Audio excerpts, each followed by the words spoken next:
الحمد لله وكفى وسلام على عباده الذين اصطفى اما بعد فاعوذ بالله من الشيطان الرجيم بسم الله الرحمن الرحيم رب اشرح لي صدري ويسر لي امري واحلل عقدة من لساني يفقهوا قولي واجعل لي وزيرا من اهلي اللهم فقهنا في الدين رب زدنا علما اللهم انا نسألك علما نافعا رزقا طيبا وعملا متقبلا اللهم انفعني بما علمتني وعلمني ما ينفعني وزدني علما اللهم ارنا الحق حقا وارزقنا اتباعه وارنا الباطل باطلا وارزقنا اجتنابه آمین ثم آمین۔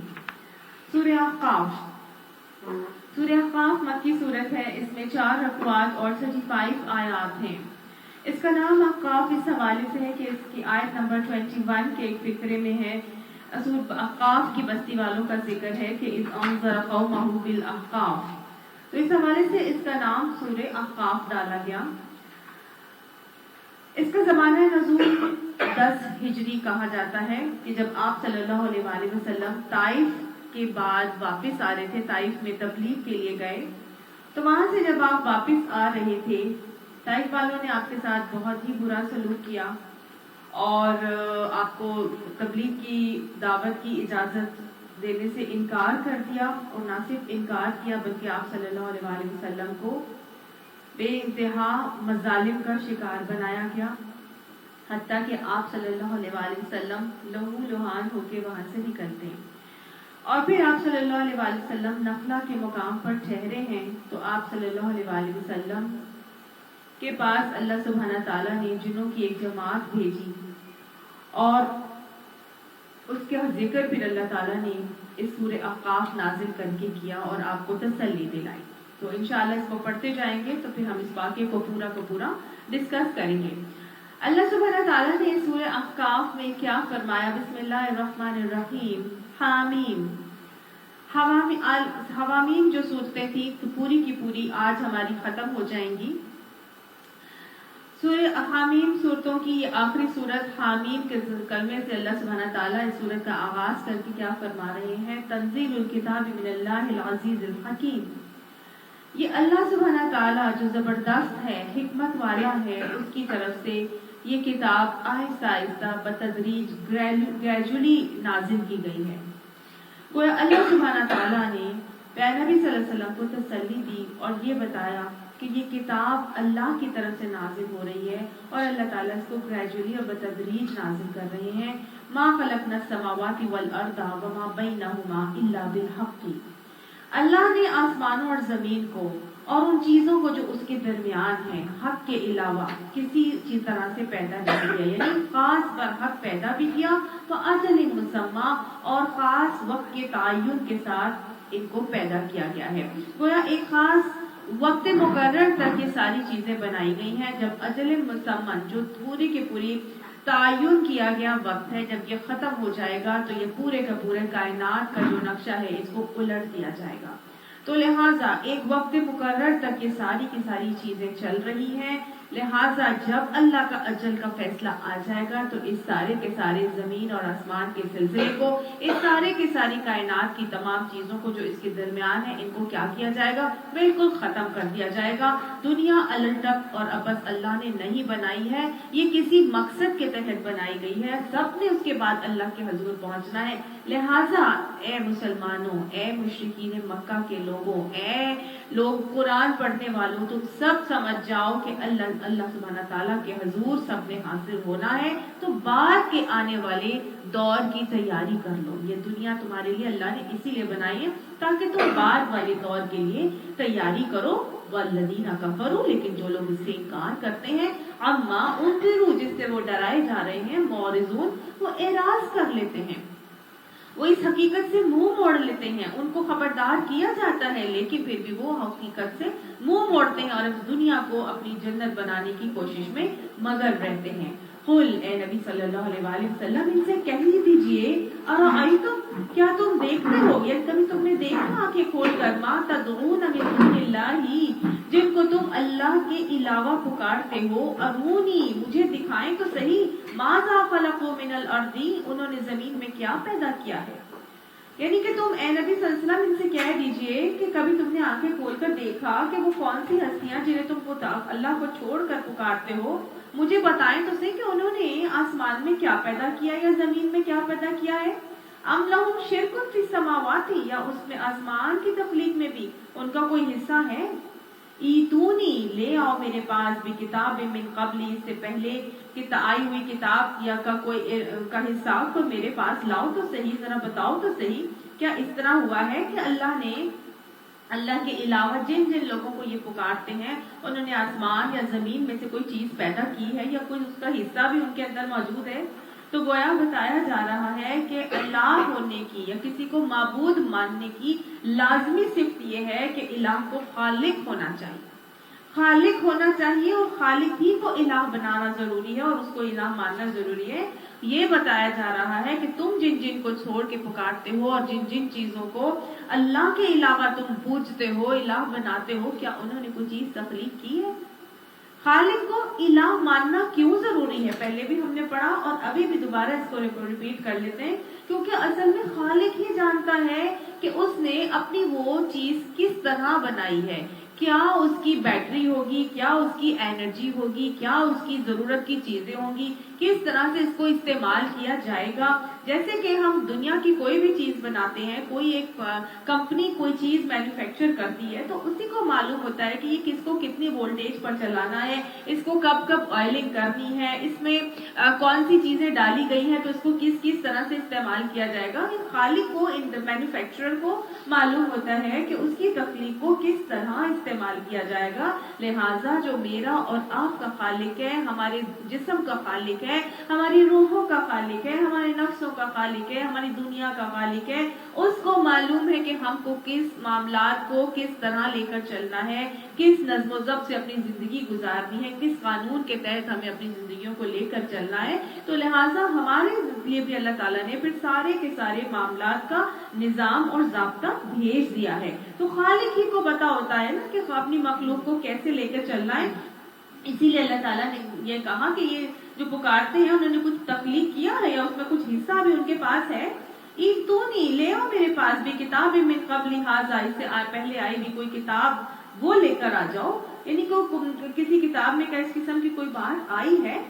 اور آخرت من علم، یا علم کا کوئی حصہ ہی لے کے آ جاؤ کہ کبھی اللہ نے تم لوگوں کو اس طرح کی کوئی باتیں ہی بتائی ہوں، وہی لے کے آ جاؤ ان کنتم صادقین، اگر تم اپنے دعوے میں سچے ہو کہ تم جن کو مان رہے ہو، جن کو پوج رہے ہو، جن ہستیوں کو تم اللہ کے علاوہ معبود بنائے ہو، تو اگر یہ ایسی بات کوئی کتاب میں لکھی ہے یا کوئی علم ہے تمہارے پاس، ایسا کوئی علم کا کوئی حصہ ہی ہے تمہارے پاس اس قسم کا، تو وہی لے کے آ جاؤ اگر تم سچے ہو۔ گویا مشرکین مکہ کو اس حوالے سے جھنجھوڑا جا رہا ہے اور آج کے لوگوں کو بھی جھنجھوڑا جا رہا ہے کہ اگر وہ اللہ کے علاوہ کسی اور کو مانتے ہیں، الہ بنا کر چلتے ہیں، تو انہیں دیکھنا چاہیے کیا انہوں نے کچھ پیدا کیا ہے یا ان کے پاس اس کا کوئی علم ہے۔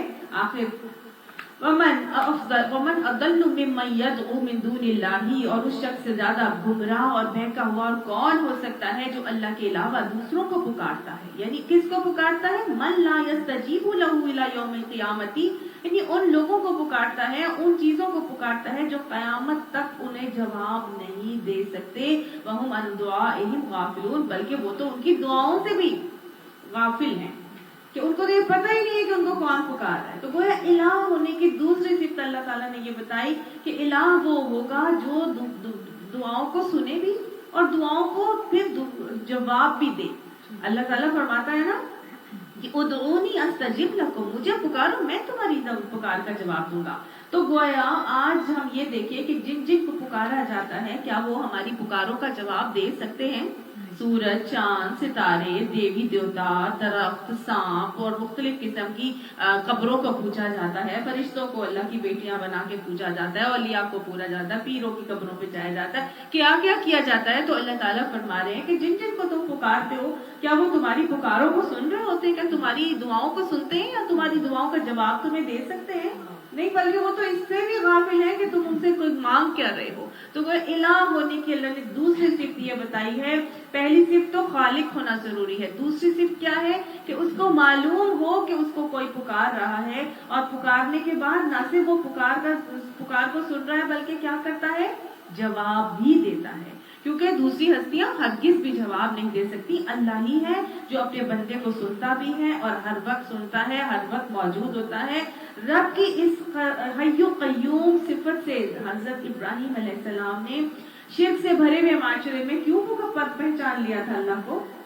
کیونکہ انہوں نے جب دیکھا کہ سورج بھی ڈوب گیا، انہوں نے دیکھا چاند بھی اب ڈوب گیا، یہ تو ہے ہی نہیں، تو اب سورج تو ہے ہی، تو میں کس کو پکاروں، کس سے مانگوں؟ وہ تو سن ہی نہیں سکتا میری بات، وہ تو یہاں ہے ہی نہیں. تو گیا رب کون ہونا چاہیے؟ جو حیو بھی ہو، قیوم بھی ہو، جس کو فنا بھی نہ ہو، اور جو ہر وقت موجود بھی ہو، قائم رہنے والا بھی ہو، ہر وقت موجود ہونا چاہیے. تو وہ اللہ تعالیٰ نے الہ کی دوسری صفت بتا دی کہ نہ وہ سنتے ہیں اور نہ ہی وہ تمہاری پکار کا جواب دیتے ہیں. وَإِذَا حُشِرَ النَّاسُ، اور جب تمام انسانوں کو جمع کیا جائے گا اس وقت کیا ہوگا؟ کانوا لہم اعداء، یہ سارے کے سارے شریک جن کو یہ اللہ کو چھوڑ کر پوج رہے ہیں، یہ کیا بن جائیں گے؟ لہم اعداء، دشمن بن جائیں گے اپنے پکارنے والوں کے لیے. وکانوا بعبادتہم کافرین، اور وہ ان کی عبادت کے منکر ہو جائیں گے، وہ ان کی عبادت سے انکار کر دیں گے. وہ کہیں گے ہم نے تو تمہیں کہا ہی نہیں تھا کہ تم ہمیں پوجو یا ہمیں پکارو. آج جا کے داتا کے دربار پہ لوگ داتا یہ کرتے ہیں، داتا وہ کرتے، تو داتا صاحب کیا کہیں گے اس دن؟ وہ تو کہیں گے کہ میں نے تمہیں کہا تھا کہ تم مجھے پکارو. گویا وہ تو پکار سن بھی نہیں سکتے، نہ پکارنے والے کا جواب دے سکتے، بلکہ وہ آخرت میں کیا ہو جائیں گے؟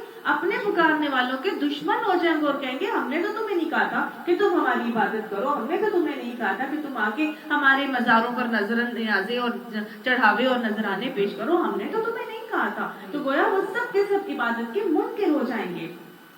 وَإِذَا تُتْلَىٰ عَلَيْهِمْ آيَاتُنَا، اور جب ان کے سامنے ہماری ان کے اوپر آیات پڑھی جاتی ہیں، صاف صاف سنائی جاتی ہیں، بینات ہوتی ہیں، روشن آیات پڑھی جاتی ہیں. قَالَ الَّذِينَ كَفَرُوا، تو وہ لوگ جن کے سامنے حق پیش کیا گیا تھا نا، یہ کافر لوگ اس کے متعلق کیا کہتے ہیں؟ للحق، کی حق کے لیے، کہ لما جاءہم، جب حق ان کے سامنے پیش آ گیا، پہنچ گیا، تو اس حق کو وہ کہتے ہیں کافر. جب ان کے سامنے حق کی آیات پڑھی جاتی ہیں، حق کو پیش کیا جاتا ہے، تو وہ آگے سے کہتے ہیں ھذا سحر مبین، یہ تو کھلا کھلا جادو ہے، یہ تم جو باتیں بتا رہے ہو یہ تو کھلا جادو ہے، اس طرح تو ہو ہی نہیں سکتا، اس طرح کی تو باتیں جو تم کر رہے ہو یہ غلط ہے، اس طرح ہو ہی نہیں سکتا، یہ تو جادو والی باتیں جو تم کر رہے ہو. اب یقولون افتراہ، کیا انہوں نے گھڑ دیا؟ وہ کہتے ہیں کہ رسول اللہ صلی اللہ علیہ وسلم نے اس کلام کو خود سے خود گھڑ لیا، نعوذ باللہ.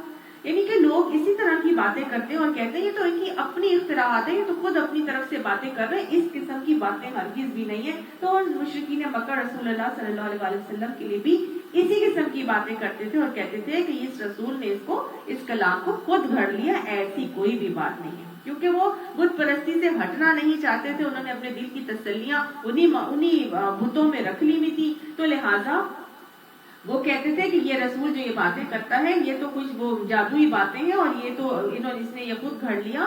اللہ نے حکم دیا اور کہا کہ قل، اے نبی ان سے کہہ دیجئے، ان افتریتہ، اگر میں نے اس کو خود گھڑ لیا ہو، فلا تملکون لی من اللہ شیئا، تو پھر خدا کی پکڑ سے تم مجھے نہیں بچا سکو گے. مطلب پھر تم مجھے خدا کی پکڑ سے نہیں بچا سکو گے. هو اعلم بما تفیضون فیہ، وہ زیادہ جانتا ہے جو باتیں تم بناتے ہو نا، اس بارے میں اللہ خوب جانتا ہے. یعنی اگر میں نے ان باتوں کو خود سے خود گھڑ لیا ہے تو پھر ٹھیک ہے، اللہ مجھے پکڑ لے گا اور تم مجھے اللہ کی پکڑ سے بھی نہیں بچا سکو گے. لیکن جو باتیں تم بناتے ہو اللہ ان کو بھی جانتا ہے. کفا بہ شہیدا بینی و بینکم، اور میرے تمہارے درمیان اللہ گواہی دینے کے لیے کافی ہے. وَهُوَ الْغَفُورُ الرَّحِيمُ، اور وہ بڑا درگزر کرنے والا اور رحم کرنے والا ہے. قل، اے نبی ان سے کہہ دیجئے، ما کنت بدعا من الرسل، میں کوئی نرالا رسول تو نہیں ہوں. اے نبی ان سے کہہ دیجئے میں کوئی نرالا رسول نہیں ہوں، میں کوئی علیحدہ کوئی رسولوں میں سے نہیں ہوں. وما ادری، اور میں نہیں جانتا، ما یفعل بی ولا بکم، کہ تمہارے ساتھ کیا کل ہونا ہے، اور نہ میں یہ جانتا ہوں کہ میرے ساتھ کیا ہونا ہے. ما یفعل بی یعنی میرے ساتھ کیا کیا جائے گا، ولا بکم، اور میں یہ بھی نہیں جانتا کہ تمہارے ساتھ کیا کیا جائے گا. تو گویا بتایا جا رہا ہے اے نبی صلی اللہ علیہ وآلہ وسلم ان کو بتا دیجئے کہ جب یہ لوگ اللہ کی باتوں کو نہیں مانیں گے، اللہ کو الہ میں یہ دو صفات ہونا لازم ہے کہ اس کو خالق ہونا چاہیے اور اس کو دعاؤں کو سننے والا اور ان کا جواب دینے والا ہونا چاہیے. اور یہ جو کلام وہ نہیں مان رہے اور کہتے ہیں کہ خود گھڑ لیا ہے، تو ٹھیک ہے، جو اللہ کے خود ہی اس کو پکڑ لے گا، لیکن اپنے بارے میں بھی بتا دیجئے کہ یہ جو باتیں یہ لوگ میرے متعلق کرتے ہیں نا، اور کہتے ہیں کہ بھئی نبی جو ہے وہ اس طرح کی باتیں کیوں کر رہا ہے، تو میں اپنی طرف سے کچھ گھڑ گھڑ کے نہیں لا رہا ہوں. ان سے بتا دیجئے اور ان کو کہہ دیجئے میں کوئی نرالا رسول نہیں ہوں. پہلے بھی جو رسول آئے تھے وہ اللہ ہی کی طرف سے نازل کیے گئے تھے، وہ اللہ ہی کی طرف سے بھیجے گئے تھے، ان کو اللہ ہی احکامات دیتا تھا اور ان تک اللہ ہی وہی پہنچاتا تھا اور وہ اللہ ہی کی باتیں آگے پہنچایا کرتے تھے. تو میں بھی ویسے ہی رسولوں میں سے وہ رسول ہوں. میں کوئی علیحدہ کسی قسم کا رسول نہیں ہوں. لیکن کیا ہے، اور میں یہ بھی نہیں جانتا کہ تمہارے ساتھ کیا ہونا ہے اور میرے ساتھ کیا ہونا ہے. یہ گویا رسالت کا صحیح عقیدہ بھی سکھایا جا رہا ہے کہ نہ تو رسول خود گھڑ گھڑ کے لاتا ہے کوئی بات، نہ ہی کوئی وہ ڈفرینٹ چیز ہوتی ہے، بلکہ کیا ہے، وہ غیب کا علم بھی نہیں رکھتا. اس کو یہ بھی نہیں معلوم ہوتا کہ اس کے ساتھ کیا ہونا ہے یا تمہارے ساتھ کیا ہونا ہے. ان اتبعوا الا ما یوحى الی، بلکہ میں تو صرف اس کی پیروی کرتا ہوں جو میری طرف وحی کی جاتی چیز. کوئی نبی کو بھی معلوم نہیں ہوتا کہ ان کے ساتھ کیا ہونا ہے. عالم الغیب تو اللہ ہے، غیب کا علم صرف اللہ کے پاس ہے. گویا رسالت کا صحیح عقیدہ سمجھایا گیا. پہلے توحید کا عقیدہ صحیح سمجھانے کے بعد بتایا گیا کہ رسالت کا صحیح عقیدہ یہ ہے کہ نبی غیب کا علم نہیں رکھتا، اپنی طرف سے کوئی چیز گھڑ کے نہیں لاتا. اور آپ یقین مانیے کہ یہ حضور صلی اللہ علیہ وسلم کی پوری سیرت اٹھا کے دیکھ لیجئے، کہیں آپ کو یہ معلوم نہیں ہوتا کہ رسول اللہ صلی اللہ علیہ وسلم کو فیوچر کا کوئی علم تھا. جنگ احد کو دیکھ لیجئے، کتنا نبی، اگر آپ صلی اللہ علیہ وسلم کو معلوم ہوتا کہ آپ صلی اللہ علیہ وسلم کے دندان مبارک شہید ہو جائیں گے، یا اتنے سارے صحابہ کی جو ہے کثیر تعداد شہید ہو جائے گی، یا آپ صلی اللہ علیہ وسلم کے رخسار مبارک میں خور کی کڑیاں اتنی زیادہ بلیڈنگ ہو گئی کہ آپ صلی اللہ علیہ وسلم کو لیپس ہو کے گر گئے، آپ صلی اللہ علیہ وسلم کو اگر پتا ہوتا تو آپ صلی اللہ علیہ وسلم کبھی بھی یہ چیز ہونے نہ دیتے. کیا آپ صلی اللہ علیہ وسلم کو معلوم تھا؟ لیکن جنگ بدر سے پہلے آپ صلی اللہ علیہ وسلم کو چون کے وہی بتا دی گئی تھی بھیج کر، اور بتا دیا گیا تھا یہ فلاں شخص یہاں قتل ہوگا، فلاں یہاں قتل ہوگا، فلاں یہاں قتل ہوگا. آپ صلی اللہ علیہ وسلم نے وہ باتیں بتائی اور وہ بانوان ویسے پوری ہوئی. اللہ کی طرف سے جو یا وحی دی جاتی تھی نبی صلی اللہ علیہ وسلم کو بس اتنا ہی معلوم ہوتا تھا. اگر آپ صلی اللہ علیہ وسلم کو معلوم ہوتا کہ میرے ساتھ طائف جاؤں گا تو اتنا لہو لہان کر دیا جاؤں گا اور انہوں نے میرا ہاتھ نہیں پکڑنا، مجھے تبلیغ کی اجازت نہیں دے گی، تو آپ صلی اللہ علیہ وسلم کیا کبھی طائف جاتے؟ حضرت عائشہ نے پوچھا تھا رسول اللہ صلی اللہ علیہ وسلم سے غزوہ احد کے بہت عرصے بعد کہ آپ کی زندگی میں سب سے زیادہ تکلیف دہ وقت کون سا تھا؟ غزوہ احد کا وقت تھا جب آپ اتنے زخون و خون اور زخمی ہو کے گر بھی گئے تھے. آپ صلی اللہ علیہ وسلم نے فرمایا نہیں، میرے لیے طائف کا وقت سب سے زیادہ مشکل اور کٹھن وقت تھا. یہ وقت آپ صلی اللہ علیہ وسلم کے لیے اتنا کٹھن تھا کہ آپ غیب کا علم ہوتا تو آپ صلی اللہ علیہ وسلم کبھی جاتے، کبھی اتنی تکلیف میں مبتلا ہوتے. اس کے علاوہ واقع عشق ہم نے پڑھا تھا، اور واقع عشق میں کیا تھا؟ حضرت عائشہ کے اوپر تہمت لگا دی گئی تھی اور آپ صلی اللہ علیہ وسلم 1 مہینہ کرب میں مبتلا رہے، کبھی کس سے پوچھ رہے، کبھی کس سے پوچھ رہے. اگر غیب کا علم نبی اکرم صلی اللہ علیہ وسلم کو ہوتا تو کیا آپ صلی اللہ علیہ وسلم کو ساری باتیں حقیقت معلوم نہ ہوتی؟ وہ کیوں کبھی کسی سے پوچھ رہے ہوتے کہ تم عائشہ کے بارے میں بتاؤ، تم عائشہ کے بارے میں بتاؤ؟ کون ہے جو عائشہ کے بارے میں بتائے اور ہمارے دل کو تسلی آئے اور سکون آئے؟ تو آپ صلی اللہ علیہ وسلم کو غیب کا علم نہیں تھا، نہ ہی کسی نبی کو غیب کا علم ہے. پیچھے ہم پڑھ کے آ چکے ہیں، قل انما انا بشر مثلکم یوحى الی، ان سے کہہ دو میں تمہاری ہی طرح کا ایک بشر ہوں، لیکن میری طرف کیا ہے؟ اللہ کی طرف سے وحی کی جاتی ہے. تو نبوت اور رسالت کا صحیح عقیدہ کیا ہے کہ انبیاء کو بشر مانا جائے، اور بشر ماننے کے حوالے سے یہ ساری کی ساری جو فیلنگز اور کیفیات ایک انسان کو ہوتی ہیں وہ انبیاء کے ساتھ بھی ہوتی ہیں، ان کو تسلیم کیا جائے. لیکن اللہ تعالیٰ ان کو وہی ان تک بھیج کر ان کو اپنی رسالت کے لیے منتخب کر لیتا ہے. تو کہا گیا ہے ان کو بتا دیجئے کہ ان اتبعوا الا ما یوحى الی، میں نہیں پیروی کرتا مگر وہ چیز جو میری طرف وحی کی جاتی ہے. وما انا الا نذیر مبین، اور نہیں ہوں میں مگر ایک خبردار کرنے کے سوا اور کچھ بھی. قل، اے نبی ان سے کہہ دیجئے، اے نبی ان سے کہہ دیجئے کہ ارأیتم ان کان من عند اللہ، کیا کبھی تم نے یہ سوچا کہ یہ کلام اگر عند اللہ اللہ کی طرف سے ہوتا، فکفرتم بہ، اور تم اس سے انکار کر رہے ہوتے. یعنی اگر یہ تم نے کبھی سوچا کہ یہ کلام اللہ ہی کی طرف سے ہوتا اور تم اس کا انکار کر رہے ہو تو پھر تمہارا کیا انجام ہوگا؟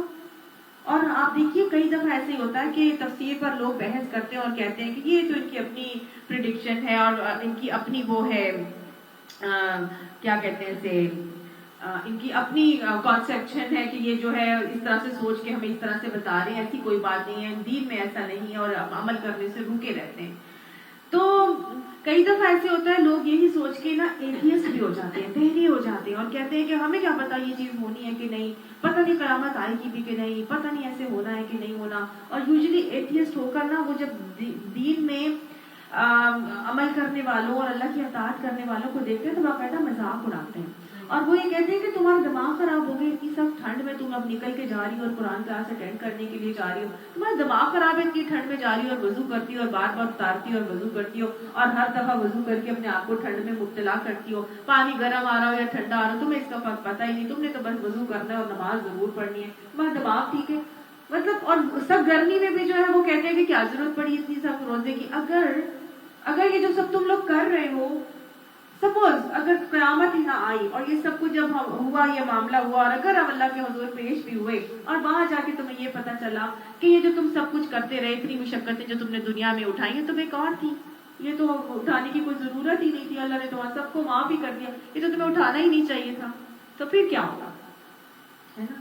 تو اللہ تعالیٰ نے یہی بات کہی کہ ان سے یہ کہو کہ اگر یہ سب ویسے ہی ہو گیا جیسے اللہ تعالیٰ بتا رہا ہے اور تم نہ کر کے گئے تو پھر کیا ہوگا؟ ان لوگوں کو کہو جو تمہارا مذاق اڑاتے اور کہتے ہیں کہ تم جو یہ سب کچھ کر رہے ہو اور اگر ایسا نہ ہوا تو پھر کیا ہوگا؟ تو میں تو ٹھیک ہے کر آ کے وہاں پہ پہنچی اور وہ جب نہ ہوا تو میں بچ تو جاؤں گی نا، چلو جو بھی ہوگا اسی کو وہ مجھے مل گیا، لیکن اگر ان کیس وہ لوگ جو نہیں کر کے گئے وہاں پر ویسا ہی ہو گیا جیسے اللہ ہمیں بتا رہا ہے اور ہم قرآن کے بارے میں اور نبی کے احکامات کو مان کے بعض باتیں کر رہے ہیں، فلفل کر رہے ہیں اور فرما برداری اور اطاعت کر رہے ہیں تو ہم تو پھر بچ جائیں گے، لیکن پھر ان کا کیا ہوگا؟ تو یہی اللہ تعالیٰ نے کہا کہ تم نے اگر اس کا انکار کر دیا اور یہ کلام اگر اللہ ہی کی طرف سے ہوا تو پھر بتاؤ کہ تمہارا کیا انجام ہوگا۔ اللہ ہمیں عقیدوں کی درستگی عطا فرمائے۔ وَشَهِدَ شَاهِدٌ مِّن بَنِي إِسْرَائِيلَ، اور بنی اسرائیل میں سے ایک شخص اس جیسے کلام پر گواہ بھی بن چکا ہے، گواہی بھی دے چکا ہے، عَلَىٰ مِثْلِهِ، اسی جیسے ایک کلام پر، فَآمَنَ، وہ تو ایمان لے آیا، وَاسْتَكْبَرْتُمْ، اور تم انکار ہی کرتے رہے ہو، تم نے تکبر ہی کر لیا۔ تو گویا یہ بتایا جا رہا ہے کہ اس جیسے کلام پر تو بنی اسرائیل کا ایک شخص ایمان لے کر آ چکا ہے، وہ تو گواہی دے چکا ہے کہ یہ کلام اللہ ہی کی طرف سے ہے۔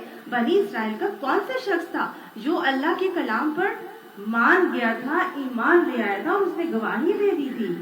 تفاسیر میں آتا ہے کہ یہ عبداللہ بن سلام کے بارے میں کہا گیا ہے، اور عبداللہ بن سلام یہودیوں کے بہت بڑے عالم تھے۔ ان کا نام تو حسین بن سلام۔ جب یہ اسلام لائے، یہ اسلام کب لائے تھے؟ آپ صلی اللہ علیہ وآلہ وسلم کے مدینہ ہجرت کرنے سے پہلے، یہ پہلے ہی یہود مدینہ میں سے تھے، اور آپ صلی اللہ علیہ وسلم کے مدینہ ہجرت کرنے سے پہلے ہی یہ دل سے اسلام قبول کر چکے تھے، ٹھیک ہے نا؟ یہ کیوں دل سے اسلام قبول کر چکے تھے، کیوں انہوں نے گواہی دے دی تھی؟ کیونکہ وہ تورات کے بہت بڑے عالم تھے، اور یہ اپنی زندگی کے جو شب روز تھے ان کو 3 حصوں میں ڈیوائڈ کیے ہوئے تھے۔ ایک حصہ یہ کیا کرتے تھے، یہ تورات کی تلاوت کرتے تھے، اس کو سمجھتے تھے، پڑھتے تھے، اس پہ غور و فکر کر کے، اور دوسرا حصہ کیا کرتے تھے، دعوت دیتے تھے۔ یعنی ایک حصہ انہوں نے دن کا اپنے لیے رکھا ہوا تھا، دوسرا حصہ انہوں نے دعوت اور تبلیغ کے لیے دن کا رکھا ہوا تھا، اور جو تیسرا حصہ تھا نا وہ کھجور کے باغات تھے جس کو یہ لک آفٹر کرنے کا کام کیا کرتے تھے۔ تو گویا تینوں ہی کام کر رہے ہیں، پڑھ بھی رہے، پڑھا بھی رہے، اور اپنے روزگار کا معاملہ بھی، ذریعہ معاش کا بھی کر رہے ہیں۔ اور جو وہ بات کہتے ہیں نا کہ جو قرآن کسی کو پڑھائے گا، کسی اور کی اصلاح ہو یا نہ ہو، اس کی اصلاح ہو جاتی ہے۔ تو کیونکہ یہ اللہ کی کتاب کا عالم بھی تھے اور آگے پڑھاتے بھی تھے، تو ان کو تو حقیقت ایمان نصیب ہو چکا تھا، انہوں نے دل سے ایکسیپٹ کر لیا تھا کہ نبی آخر الزمان نے آنا ہے اور ان میں یہ نشانیاں ہوں گی. تو جب آپ صلی اللہ علیہ وسلم ہجرت کر کے گئے وہاں پہنچے تو انہوں نے فوراً مان لیا اور انہوں نے اسلام قبول کرنے میں ذرا بھی ہچکچاہٹ کا معاملہ نہیں کیا. اور جب اسلام قبول کرنے کے بعد آپ صلی اللہ علیہ وسلم کو فرماتے ہیں کہ تم آپ ایسا کیجئے گا، باقی سارے علماء یہودیوں کو بھی بلائیے اور میرے بارے میں پوچھیے، اور میں چونکہ اسلام قبول کر چکا ہوں تو ہو سکتا ہے وہ سب بھی کر لیں. تو آپ صلی اللہ علیہ وسلم ان کو چھپا دینے کا مشورہ دیتے ہیں، یہ چھپ جاتے. اور اس کے بعد کیا ہوتا ہے کہ سارے کے سارے لوگ یہودیوں کو بلایا جاتا ہے اور پوچھا جاتا ہے اب تمہارے یہ حسین بن سلام کے بارے میں تم سب کی کیا رائے. تو سب بڑی بڑی کلامیں ملا کے ان کا ذکر کرتے ہیں کہ ان سے بڑا تو عالم ہی کوئی نہیں ہے، ان سے بڑا تو عقل مند ہی ہمارے اندر کوئی ہے ہی نہیں. اور مطلب ساری باتیں جب وہ لوگ اپروو کر دیتے ہیں ان کے متعلق تو پھر فوراً کہتے ہیں کہ نکل، اور وہ نکل آتے ہیں اور وہ کہتے ہیں کہ میں نے اسلام قبول کر لیا اور میں اسلام کی حقانیت کے ساتھ جو ہے اس کی گواہی دیتا ہوں. اور سارے یہود قبیلہ وہ کیا ہو گئے، الٹا ان کو برا بھلا کہنا شروع ہو گیا اور ان کے ہی در پہ ہو گئے. تو جنہوں نے نہیں ماننا، جنہوں نے ہٹ درمی کرنی ہے وہ ویسے بھی کرتے ہیں، لیکن یہ وہ شخص تھے جو گواہی دے گئے تھے اور انہوں نے اسلام قبول کر لیا تھا. اور دیکھیے بہت بڑا نقطہ ہے میرے اور آپ کے لیے کہ اگر ہم چاہتے ہیں کہ ہمیں اللہ کے تمام احکامات کی سچائی ہمارے دل میں راسخ ہو جائے اور ہم ان پر پورا رسوخ حاصل کر لیں، تو پھر ہمیں کیا کرنا ہے، ہمیں اس دین کو آگے پہچانا اور آگے پھیلانے کی ضرورت ہے. جب ہم قرآن کسی کو پڑھائیں گے تو کسی کی اصلاح ہو یا نہ ہو لیکن ہماری اصلاح ضرور ہو جائے گی. تو اپنی اصلاح کے لیے ضروری ہے کہ قرآن کے علم کو آگے پہنچایا جائے. تو یہاں پر اللہ تعالیٰ فرما رہے ہیں کہ دیکھو وہ تو ایمان لے آیا لیکن تم اپنے گھمنڈ میں پڑے رہے. اللہ تعالیٰ ہمیں بھی اپنے گھمنڈ اور تکبر سے معاف کر کے بچا کر رکھ کر، اور اللہ تعالیٰ ہمیں اسلام کو صحیح معنوں میں اختیار کرنے کی توفیق عطا فرمائے. اور جو ہم پڑھتے ہیں اللہ تعالیٰ ان تمام آیات سے ہمیں ہدایت عطا فرمائے. ان اللہ لا یہدی القوم الظالمین، بے شک اللہ ظالم قوم کو ہدایت نہیں دیتا. یہ ظالم ہی تو تھے جنہوں نے ساری کی ساری نشانیاں دیکھنے کے بعد بھی اسلام کو قبول کر کے نہیں دیا تھا. موسیٰ علیہ السلام کو فرعون نے ساری بینات دکھائی، سارے معجزات دیکھ لیے لیکن وہ ڈھیٹ اڑا رہا. نمرود کا معاملہ حضرت ابراہیم علیہ السلام کے ساتھ ہوا، سارا کا سارا مکالمہ ہم پڑھ کے آ چکے ہیں لیکن وہ ڈھیٹ اپنی بات پر اڑا رہا. تو وہی الذین کفروا، وہ حیران ہو گیا، ششدر رہ گیا، لیکن پھر بھی وہ اپنے کفر پر انکار حق پر جمع رہا، ڈٹا رہا. پھر ایسے لوگوں کو، ظالم لوگوں کو اللہ تعالیٰ ہدایت نہیں دیتا. اللہم اہدنا الصراط المستقیم. وقال الذین کفروا، اور کہا ان لوگوں نے جنہوں نے انکار کر دیا تھا، للذین آمنوا، ایمان لانے والوں سے کہا کیا، لو کان خیرا، اگر یہ بہتر ہوتے، ما سبقونا، تو ہم پر یہ سبقت نہ لے جاتے، الیہ، اس کی طرف. یعنی کہ کہا ان لوگوں نے جو کافر تھے، کس کے لیے کہا، ایمان لانے والوں کے لیے کہا. یہ کس نے کہا، اصل میں ہوا یہ کہ آپ صلی اللہ علیہ وسلم، جب یہ میں نے آپ کو بتایا نا 10 نبوی میں یہ سورت نازل ہوئی ہے، تو نبوت کا 10واں سال چل رہا ہے. اور دیکھا گیا تو شروع میں مکی دور کے اندر بیشتر غلام جو ہے وہ اسلام قبول کرتے ہیں، اور بڑے بڑے جو رؤسا ہیں وہ اتنی جلدی اسلام قبول نہیں کرتے تھے. تو حضرت عمر کی ایک لونڈی تھی جس نے اسلام قبول کر لیا تھا. حضرت عمر نے ابھی اسلام قبول نہیں کیا تھا. تو وہ لوگ کہتے تھے کہ بھئی یہ جو اگر اتنا ہی اچھی چیز ہوتی اور یہ صحیح کچھ صحیح ہوتا تو بڑے بڑے جو رؤسا ہیں وہ اسلام قبول کرتے، یہ لونڈی غلام کیوں سبقت لے کر جاتے. اور حضرت عمر کا حال یہ تھا کہ وہ اس لونڈی کو جو ایمان لے آئی تھی اس کو اتنا مارتے تھے، اتنا مارتے تھے، اتنا مارتے تھے کہ خود مار مار کے تھک جاتے تھے، اتنا مارتے تھے اس کو. اور یہی مارنے والا شخص جب اسلام لے کر آتا ہے تو ایسے ہو جاتے ہیں کہ یہ جب خلیفۃ المسلمین بنے تھے تو جب اپنے بیٹے کو شراب کے معاملے میں پکڑایا تھا تو پھر شراب کے لیے 80 کوڑے مارنے کی سزا تھی. تو قاضی سے لے کے ہاتھ میں کوڑے پکڑ کے خود اپنے بیٹے کی پشت پر جو ہے وہ کوڑے مارے تھے. یہی ہاتھ پھر اللہ کے لیے اٹھتے ہیں اور پہلے یہ اللہ کے خلاف اٹھتے ہیں. یہ آتا ہے انسان کے دلوں کے اندر تغیر اور تبدیلی جب اسلام لانے کے بعد. تو یہ وہ لوگ کہا کرتے تھے کہ یہ اگر اتنے اچھا ہوتا، یہ ایمان، یہ اسلام اتنا اچھا ہوتا تو پھر یہ لونڈی غلام کیوں ایمان لے کر آتے. وَإِذْ لَمْ يَهْتَدُوا بِهِ، چونکہ انہوں نے اس سے ہدایت نہیں پائی تھی، فَسَيَقُولُونَ هَٰذَا إِفْكٌ قَدِيمٌ، تو ان قریب وہ یہ کہتے تھے کہ یہ تو بڑی پرانی باتیں ہیں اور پرانا جھوٹ ہے جو اس کے اندر بیان کیا جا رہا ہے، یہ نبی جو بیان کر رہا ہے۔ وَمِن قَبْلِهِ کتاب موسیٰ، اور اس سے پہلے موسیٰ علیہ السلام کی کتاب بھی جو ہے وہ آ چکی تھی، کیا بن کر؟ امامًا وَرَحْمَةً، ایک رہنما اور ایک رحمت کے طور پر۔ حضرت موسیٰ علیہ السلام کی کتاب یعنی تورات اس سے پہلے آ چکی تھی۔ وَهَٰذَا کتاب، اور یہ جو کتاب تمہارے پاس آئی ہے اے نبی صلی اللہ علیہ وآلہ وسلم، مصدق، یہ اس کتاب کی تصدیق کر رہی ہے، لسانًا عربیًا، یہ عربی زبان میں آئی ہے، لِيُنذِرَ الَّذِينَ ظَلَمُوا، تاکہ تم متنبع کر دو ان لوگوں کو جو ظالم ہیں، جو شرک کے ظلم میں مبتلا ہوئے ہیں۔ یہ کتاب اب اسی کتاب کی تصدیق کرتی ہوئی آئی ہے، عربی زبان میں آئی ہے، اور اس لیے آئی ہے تاکہ تم لوگ اپنی زبان میں دوسرے کو متنبع کرو ان لوگوں کو جو شرک کے ظلم میں مبتلا ہوئے ہیں۔ بشرا، اور یہ کتاب بشارت بن جائے گی کن کے لیے؟ للمحسنین، ان کے لیے جو احسان کرنے والے ہوں گے، جو نیک روش اختیار کرنے والے ہوں گے۔ تو گویا یہ تورات کو امام، رہنما اور رحمت بتایا جا رہا ہے، لیکن ہماری کتاب رہنما بھی ہے، رحمت بھی ہے، لیکن بشارت بھی ہے احسان کرنے والوں کے لیے۔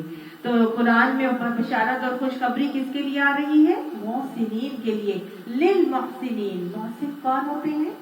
محسن وہ ہوتے ہیں جن کے تمام اعمال میں حسن جھلک رہا ہوتا ہے، جو اپنے فرض سے زیادہ بڑھ کے کرتے ہیں، جو دوسرے کے حق سے زیادہ کرتے ہیں، جو محض اللہ کو خوش کرنے کے لیے کرتے ہیں، جو محض لوگوں کو راحت پہنچانے کے لیے عمل کرتے ہیں، ان کی تو عبادات، معاملات، ان کے ہر رویے میں حسن ہوتا ہے۔ عبادات میں حسن کیا ہوتا ہے؟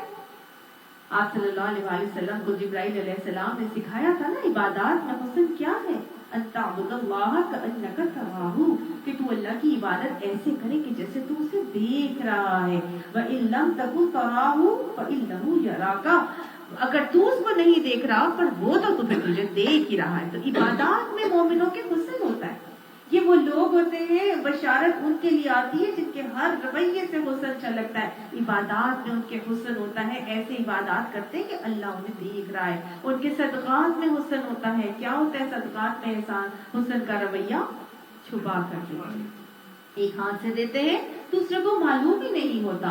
اور روزے رکھتے ہیں تو کس کے لیے؟ دنیا کو دکھانے کے لیے رکھتے ہیں؟ نہیں، وہ تو اپنے رب کو خوش کرنے اور راضی کرنے کے لیے رکھتے ہیں، اور اس کے علاوہ اگر وہ کسی کے ساتھ اچھا معاملہ کرتے ہیں تو پھر احسان نہیں جتاتے، وہ دکھ نہیں دیتے، اور پھر وہ ریا اور نمود و نمائش بھی نہیں کرتے۔ تو ایسے ہی محسنین کے لیے قرآن ہدایت، خوشخبری بن جاتا ہے۔ چاہتے ہیں کہ میرے اور آپ کے لیے بھی یہ قرآن خوشخبری بن جائے اور ہم محسن بن جائیں۔ اللہ نے آگے بتایا کہ یہ محسن کیسے ہوتے ہیں۔ اللہ یہ جنت کی خوشخبریاں ہمارے لیے بھی عطا فرما دے۔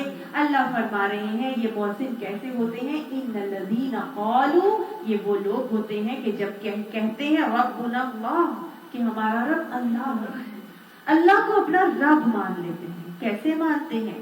کہ اللہ ہمارا خالق ہے، وہ ہمارا بھی خالق ہے، ہماری اولاد کا بھی خالق ہے، ہمارے آباء و اجداد کا بھی خالق تھا، ساری دنیا کا خالق ہے، اور سب کے ساتھ خالق بھی ہے، ہماری دعاؤں کو بھی سنتا ہے، غیب کے معاملات کو بھی وہی جانتا ہے، اور ساتھ ساتھ ہماری پوری کائنات کی اور میری اور آپ کی اور اولادوں کی اور سب کی ربوبیت کے معاملات وہی کر رہا ہے اور وہی چلا رہا ہے۔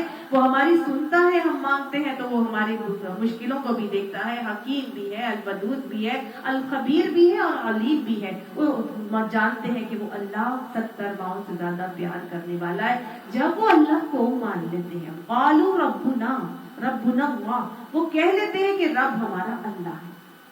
صرف کہتے ہی نہیں، بس اب کہہ لیا کہ اللہ مان لیا کہ تو ہمارا رب ہے تو بس اب ٹھیک ہے، نہیں، پھر کیا کرتے ہیں؟ تو مستقاموا، پھر اس پر ڈٹ جاتے ہیں، جم جاتے ہیں۔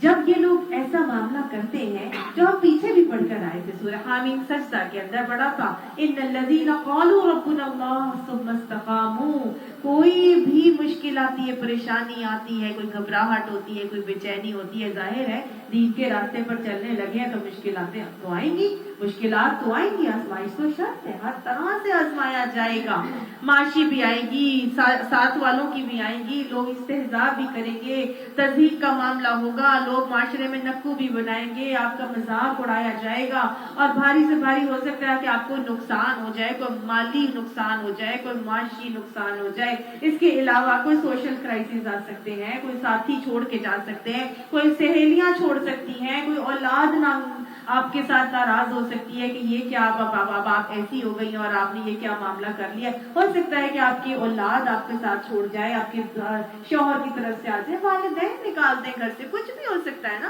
تو ہر قسم کی تنگیاں، پریشانیاں اور کرائسس میں انسان مبتلا ہو سکتا ہے، لیکن وہ کیا کرتے ہیں؟ وَلَا يَخَافُونَ لَوْمَةَ لَائِمٍ، وہ کسی ملامت کرنے والے کی ملامت سے نہیں ڈرتے، بلکہ ثُمَّ اسْتَقَامُوا، وہ جم جاتے ہیں، ڈٹ جاتے ہیں، اڑے رہتے ہیں، ڈٹے رہتے ہیں، پھر جب وہ صبر سے جم جاتے ہیں، اللہ کو مان کے اللہ کی ماننے پر ڈٹ جاتے ہیں، کسی کی فکر نہیں کرتے، کسی بات میں وہ پریشان نہیں ہوتے، ایسے لوگوں کے لیے ہم نے پڑھا تھا سورہ حامیم سجدہ میں، تتنزل علیہم الملائکہ، ان کے اوپر فرشتے نازل ہوتے ہیں، فرشتے سکون دیتے ہیں، دعائیں کرتے ہیں ان کے لیے اور ان کو خوشخبریاں دیتے ہیں، اور پھر کہتے ہیں اللہ تخافوا ولا تحزنوا، تم ڈرو نہیں، غمگین مت ہو، ابشروا بالجنہ، تمہیں تو جنت کی خوشخبری۔ تو لہٰذا وہ خوف اور غم سے ان کو آزاد کر دیتے ہیں، اسی لیے اللہ نے کہا کہ ثم استقاموا، جب جم جاتے ہیں تو فلا خوف علیہم ولا هم يحزنون، پھر ان کے لیے نہ کوئی خوف ہوتا ہے، نہ ہی وہ غمگین ہوتے ہیں، اللہ تو ان کو جنت کی خوشخبریاں آج فرشتوں سے مل رہی ہیں، اسی لیے اللہ نے کہا اولئک اصحاب الجنہ، یہی تو ہے جو اصحاب جنہ ہوں گے، ہم فی خالدین فیہا، اور اس میں وہ ہمیشہ ہمیشہ رہیں گے، جزاء، یہ بدلہ ہے بما کانوا یعملون، اس عمل کا، ان اعمال کا جو وہ کرتے رہے ہیں، یعنی اللہ نے عمل دیکھنے ہی دیکھنے، صرف یہ نہیں دیکھنا کہ بس کہہ دیا کہ بس ٹھیک ہے اللہ کو مان رہا ہے تو بس ٹھیک ہے میں اس کا نیا جو ہے وہ پار لگا کے اس کو جنت میں پہنچا دوں، نہیں، عمل سے زندگی بنتی ہے، جنت بھی جہنم بھی۔ یہاں یہ نہیں کہا جزاء بما کانوا یؤمنون کہ وہ یہ اس کا بدلہ ہے جو ایمان کو لے کر آئے، نہیں، بما کانوا یعملون، اچھی طرح سے پڑھ لیجئے، ایمان لانے کے بعد اعمال کا ہونا ضروری ہے۔ کیا آتا ہے ان الانسان لفی خسر الا الذین آمنوا وعملوا الصالحات، ایمان لانے کے بعد صرف ربنا اللہ کہنا ضروری نہیں، ثم استقاموا کا معاملہ کرنا ضروری ہے، پھر ہی اللہ تعالیٰ یہ بدلہ جنت کی خوشخبریاں عطا فرمائے گا۔ یہ اللہ نے بتایا، کسی چیز سے گھبرانے پریشان نہ ہونے والوں کے لیے پھر اللہ تعالیٰ ایسے ہی ان کے اعمال کی وجہ سے ان کو جنت عطا فرمائے گا۔ یہ محسن ہیں، اپنے احسان کے معاملات کر رہے ہیں، جنت میں جاتے ہیں، اب احسان کا رویہ تو انہوں نے اپنایا ہوا ہے، اب اللہ تعالیٰ نے ان کو حکم دیا تھا اور وہی احسان کا رویہ وہ کس کے ساتھ عطا کرتے ہوئے نظر آ رہے ہیں۔ اللہ نے فرمایا وَوَصَّيْنَا الْإِنسَانَ بِوَالِدَيْهِ إِحْسَانًا، ہم نے وصیت کی تھی انسان کو کہ اپنے والدین کے ساتھ احسان کرنا، یہ تو محسن ہے نا، لہٰذا یہ اپنے احسان کے رویے کو سب سے پہلے اور سب سے زیادہ احسان جس کے ساتھ اللہ تعالیٰ کو مطلوب ہے وہ کون سی ہستی ہے؟ اللہ کے بعد انسان کے لیے والدین، جو دنیا میں اللہ تعالیٰ نے وسیلہ اور سبب انسان کے لیے بنایا وہ ہے والدین کا وسیلہ اور سبب، اور اللہ نے اپنے حق کے بعد جس کا حق رکھا اللہ تشرکوا بہ شیئا وبالوالدین احسانا، قرآن میں بارہا اللہ تعالیٰ نے فرمایا کہ میرے شرک کے بعد اللہ نے کسی کا حق رکھا تو والدین کا رکھا، تو لہٰذا والدین کے ساتھ کیا کرنا تھا؟ احسان، حسن سلوک، یہ تو ہے ہی محسن، اور انہوں نے تو اپنے والدین کے ساتھ بھی احسان ہی رکھنا ہے۔ اب اللہ فرماتا ہے یہ احسان کیسے کر رہے ہیں؟ اپنے والدین کے ساتھ احسان کا معاملہ کر رہے ہیں آپ، اور یہ والدین میں سے بھی والد کے ساتھ احسان زیادہ کرنا ہے کہ والدہ کے ساتھ؟ والدہ کے ساتھ، کیوں؟ 3 گنا درجہ اللہ نے ماں کا رکھا تھا۔ ایک صحابی نے آپ صلی اللہ علیہ وسلم سے پوچھا تھا نا، یا رسول اللہ صلی اللہ علیہ وسلم، سب سے زیادہ حسن سلوک کا حقدار لوگوں میں سے مجھ پر کون ہے؟ تو آپ صلی اللہ علیہ وسلم نے فرمایا تھا امو کا، تیری ماں۔ اس نے پوچھا سما من، اس کے بعد کون؟ آپ نے کہا امو کا، تیری ماں۔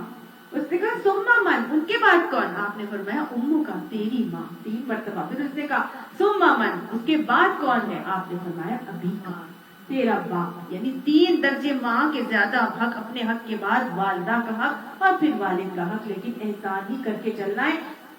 والدہ کا 3 گنا جو حق رکھا، تو یہاں آج ہم پڑھیں گے کہ اللہ تعالیٰ نے وہ والدہ کے 3 گنا حق کیوں رکھے۔ حملتہ امہ کرہن، پہلی وجہ یہ ہے کہ وہ اٹھائے پھرتی ہے اس کو کرہن، بڑی مشقت سے۔ اس نے اس کا 9 مہینے تک بوجھ کرہن، مشقت سے اٹھائے رکھا۔ حمل کسی والدہ کو ناپسندیدہ نہیں ہوتا۔ 9 مہینے کی مشقت اختیار کرنے کے لیے اور اٹھانے کے لیے ہر ماں خوشی سے تیار ہو جاتی، حالانکہ کئی ماؤں کو تو شروع کے چند مہینوں میں اتنی وامٹنگ آتی ہے، اتنی وامٹنگ ہوتی ہے کہ وہ کوئی چیز ان کے پیٹ میں نہیں ٹھہرتی، پانی تک بھی جو ہے وہ نکال دیتی ہیں، نہ کھا سکتی ہیں نہ سو سکتی ہیں، ہر وقت دل متلاتا رہتا ہے، لیکن کبھی وہ یہ نہیں کہتی کہ اس حمل کو ضائع کر دیں، میں نے اس کی تکلیف برداشت کر سکتی۔ ڈاکٹر کے پاس جائیں گی، اپنے گھر والوں سے کہیں گی، اپنی ماں کو پوچھیں گی، اپنی ساسوں کو، اپنے شوہروں کو، بس یہ کب تک ختم ہوگا، یہ کب تک ختم ہوگا، لیکن کبھی یہ نہیں کہتی کہ بس یہ کیا مصیبت میں پڑتی ہوں، نکالو اس کو اور ختم کرو میری پریگنینسی کو۔ ماں ہے نا، محسنہ ہے اور احسان کرنے والی ہے، لہٰذا خوشی سے اٹھاتی ہے۔ اور پھر یہ جو اٹھائے پھرتی ہے اس بوجھ کو، وہ جب 3rd ٹرائمیسٹر سٹارٹ ہوتا ہے تو اس وقت جب بیبی کا سائز بھی بڑا ہو جاتا ہے تو اب نہ کھایا جا رہا ہے، نہ پیا جا رہا ہے، اور نہ سانس لیا جا رہا ہے، نہ اٹھا جا رہا ہے، نہ بیٹھا جا رہا ہے، لیکن پھر بھی وہ جا کے ڈاکٹر کو یہ نہیں کہتی کہ بس اب میرے سے برداشت نہیں ہو رہا، اب بس آپ ڈرپ لگائیں اور اس کو نکال کے باہر کریں، کبھی نہیں کہتی۔ وہ خوشی سے برداشت کرتی ہے، 9واں مہینہ بھی آسانی کے ساتھ دعائیں کرتی ہے، اللہ اس کو پورے فل ٹرم کر کے ہی مجھے فارغ کرنا، بچے کو میرے کوئی نہ کچھ ہونے پائے، ہے نا۔ اپنی تکلیف پریشانی کو وہ برداشت کر لے گی، لیکن اپنے بچے کو کوئی تکلیف نہیں آنے دے گی۔ یہ ہر ماں کا یہی رویہ ہے۔ آج ہمیں اگر اپنے آپ کا محاسبہ کریں تو کوئی چیز ہمیں اٹھا کے کہے نا ذرا تم 2 گھنٹے کے لیے اس باکس کو پکڑ کے کھڑے ہو جاؤ، ہم کبھی بھی نہ کھڑے ہوں۔ ایون یہ کہ ہم شاپنگ کے لیے جاتے ہیں، اپنی پسند کی چیزیں خریدتے ہیں، ہمارے شاپرز بھر جاتے ہیں، جوتے ہیں، بیگز ہیں، وہ باہر جائیں آپ فارن کنٹریز میں، بڑے شاپرز اٹھا کے لے کے آ رہے ہوتے ہیں، ہاتھوں کو شل ہو جاتے ہیں، ریڈ ہو جائیں گے، لیکن مطلب ہماری شوق اتنا ہوتا ہے کہ ہم اس کو اٹھا لیں، لیکن دل یہی چاہ رہا ہوتا ہے کہ گاڑی آئے اور فٹافٹ گاڑی میں ڈمپ کر لیں۔ ہوتا ہے کہ نہیں ہوتا؟ اتنا بھر کے لا رہے ہوتے ہیں، لیکن ہماری فیلنگ یہی ہوتی ہے کہ کسی طرح گاڑی اور اس میں ہم دیں اور ہمارا جو ہے اپنی ہی پسند کی چیزیں ہم فوراً سے گاڑی میں رکھیں اور کسی طرح سے اس کو گھر میں پہنچا دیں یا اس کو ہمارے اپنے سے چھٹکارا پا لیں۔ بازار جاتے ہیں، ایک بندہ جو ہے وہ اچھا میں نے اتنے سارے پکڑ لیا، تم بھی اتنی دیر اٹھا لو اس کو، تھک گئی ہوں میں، کرتے ہیں نا اسی طرح۔ تو ہم تو اپنی چیزوں کا بھی بوجھ نہیں اٹھا سکتے، تو پھر کیسے ہم اپنی، جب ہم مائیں بنتے ہیں تو ہم اپنی اسی اولاد کو جو ہے بہت خوشی سے اٹھانے کے لیے تیار ہو جاتے ہیں۔ تو اللہ تعالیٰ فرما رہا ہے کہ یہ مشقت سے وہ بوجھ اٹھا کے چلتی رہتی ہے، لیکن احسان نہیں جتاتی، نہ ہی کچھ بولتی ہے اور نہ ہی اس کو ختم کرنے اور ٹرمینیٹ کرنے کا معاملہ کرتی ہے۔ اور کیا ہے سیکنڈ معاملہ یہ ہے کہ وہ وضعته کرہن، اور اس کے بعد وہ وضع کرتی ہے، جنتی ہے اس کو مشقت سے۔ یہ دوسرا بچے کی پیدائش کا مرحلہ جو نہایت مشکل مرحلہ ہے کہ وہ کتنی مشقتیں اٹھا کے اس کو جنتی ہے۔ ایک جو پین آتی ہے اس میں ایسا لگتا ہے کہ بس سب کچھ پھٹ جائے گا اور آپ جو ہے وہ ختم ہی ہو جائیں گے، دنیا سے ہی چلے جائیں گے، ایسا لگتا ہے کہ جیسے اب مر جانا ہے میں نے اور اب میری تو زندگی نہیں ہے۔ تو وہ اتنی شدید اس کی یہ پین ہوتی ہے، یہ پین ماں ہی ہے جو برداشت کر لیتی ہے اور اٹھا لیتی ہے، اور اس کو جس کے اوپر نہیں گزرا نا وہ کبھی اس کو محسوس بھی نہیں کر سکتا۔ ایک وقت لڑکا، ایک شخص آیا تھا نبی صلی اللہ علیہ وسلم کے پاس، اس نے کہا تھا یا رسول اللہ صلی اللہ علیہ وسلم، میں نے اپنی ماں کا حق ادا کر دیا، میں نے اس کو کندھے پہ اٹھا کے حج کرایا سب گرمی کے موسم میں۔ آپ نے فرمایا تھا تو نے تو بھی اس کی درد ذی کے بدلہ ہی نہیں چکا، مطلب درد ذی کا بدلہ نہیں چکا سکتے، اتنی دردیں اتنی کہ ایک عورت جو ہے وہ مر کے زندہ ہوتی ہے۔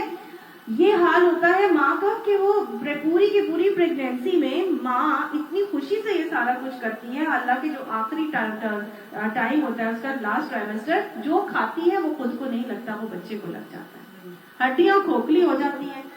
جب بچے جنم دیتی ہے تو وہ ماں کی نہ وہ شکل رہتی ہے، نہ وہ روپ رہتا ہے، نہ وہ اسکن رہتی ہے، نہ وہ کمپلیکشن رہتا ہے، نہ وہ بال رہتے ہیں، نہ ہی اس کی کوئی خوبصورتی برقرار رہتی ہے. لیکن وہ پھر بھی خوشی خوشی سے سب کچھ کر رہی ہوتی ہے نا.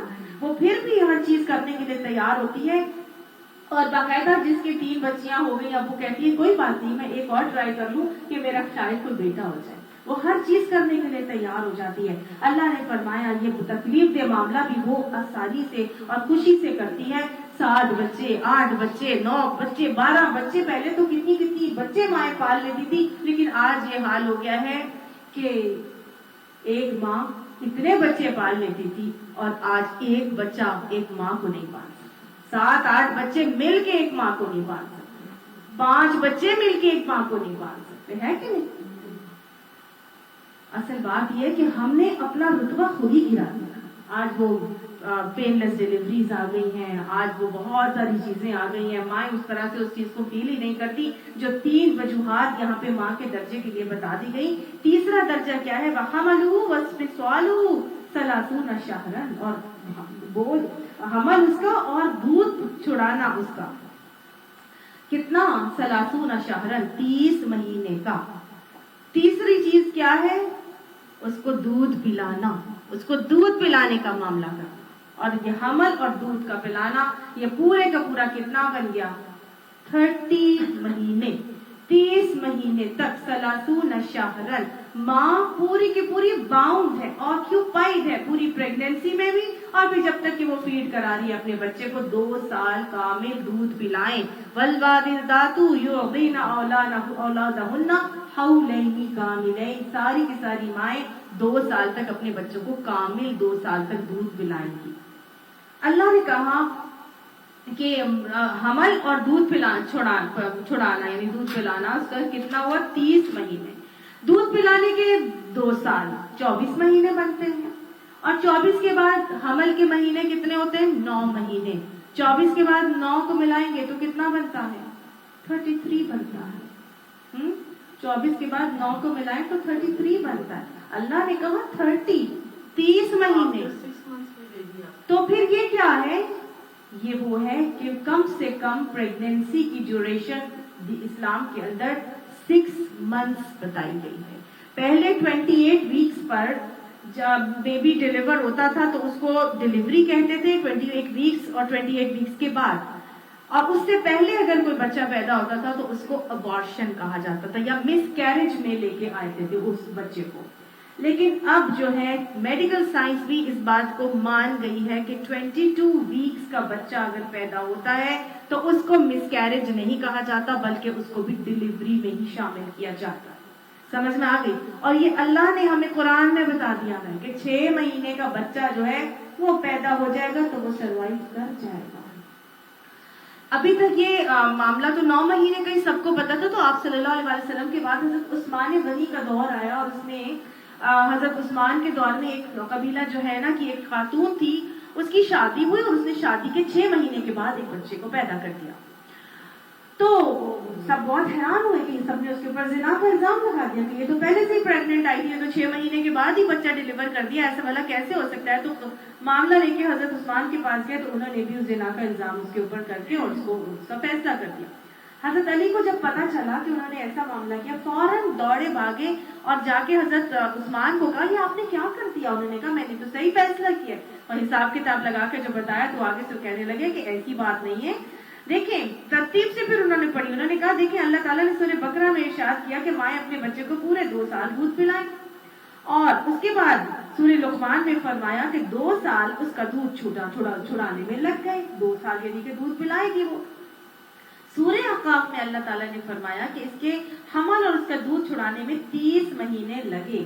اب اگر ان 30 مہینوں میں سے رضاعت کے 2 سال نکال دیے جائیں تو پھر حمل کے 6 مہینے رہ جاتے ہیں. تو لہٰذا اس سے معلوم ہوا کہ حمل کی کم سے کم مدت جو ہے جس میں زندہ سلامت بچہ پیدا ہو سکتا ہے اور رہ بھی سکتا ہے وہ 6 مہینے ہے. تو لہٰذا جس عورت نے نکاح کے 6 مہینے کے بعد بچہ جنا ہو اسے زانیہ قرار نہیں دیا جا سکتا. تو اللہ تعالیٰ کے اس فیصلے کا انہوں نے اس طرح سے بتایا.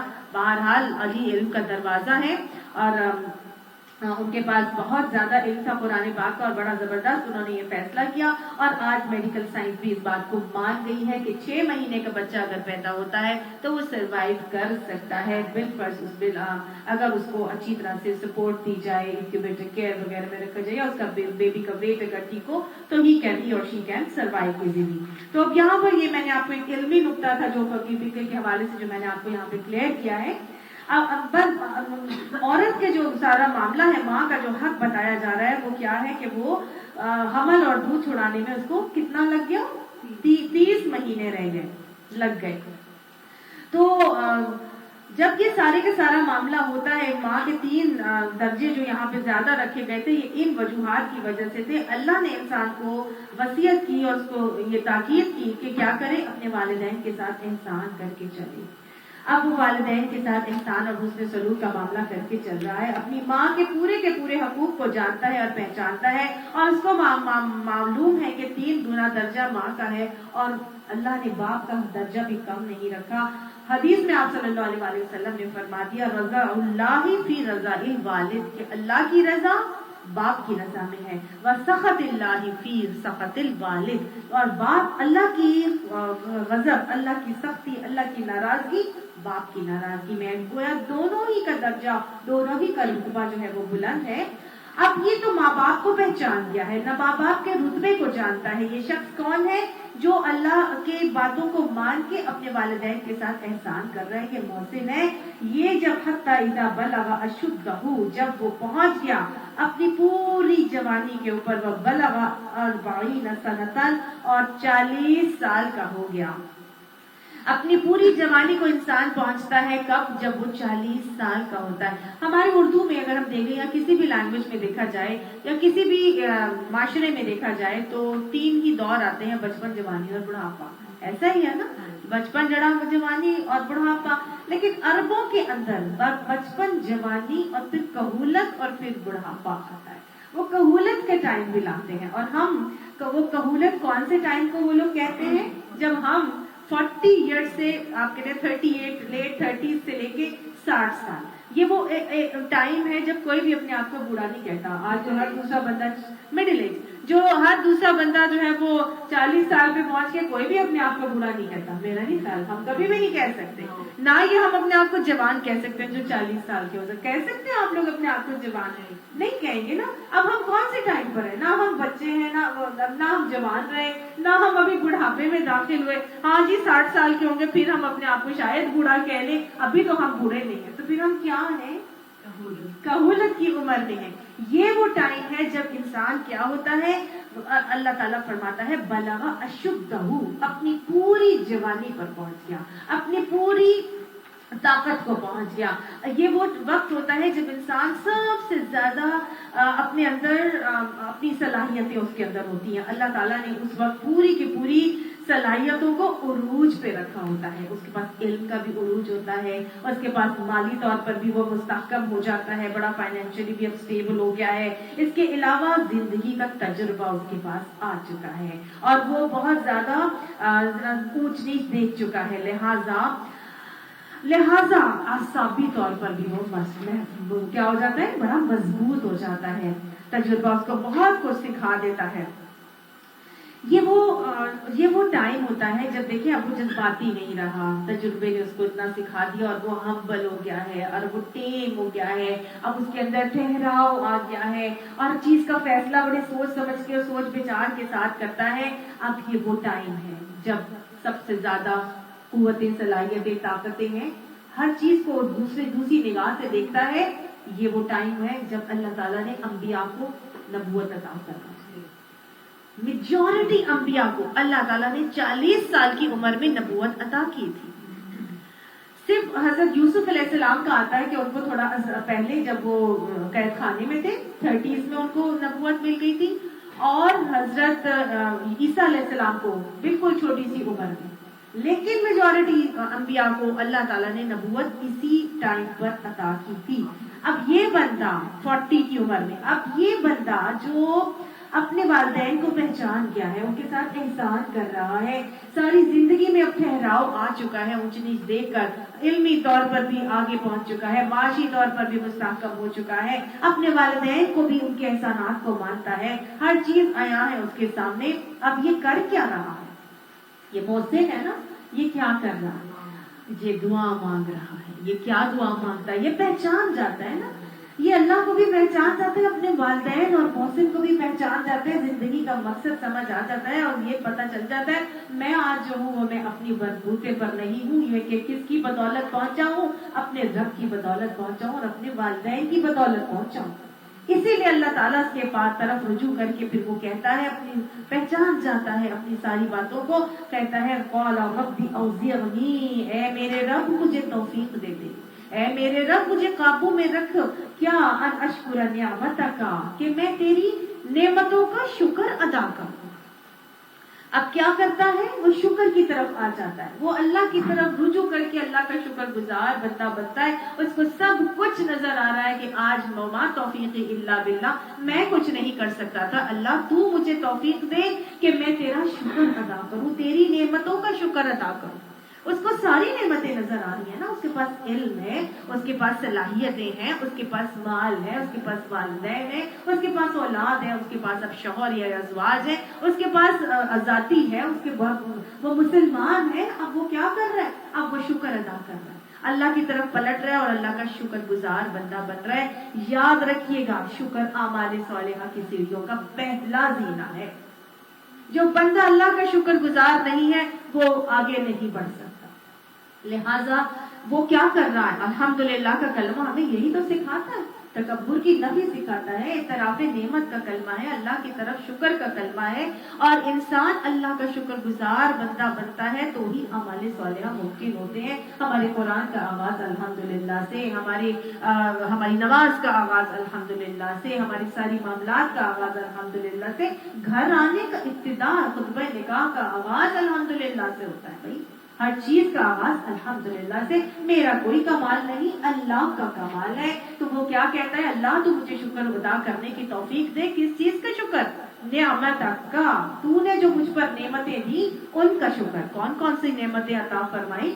اپنی نعمتیں گن رہا ہے، وہ نعمتیں گن رہا ہے کہ جو تو نے مجھے نعمتیں دی ہیں. اللہ اگر میرے والدین مسلمان نہ ہوتے تو آج میں شاید یہودی ہوتا، یا میں کفر یا ہندو ہوتا اور میں بھی بتوں کو پوج رہا ہوتا.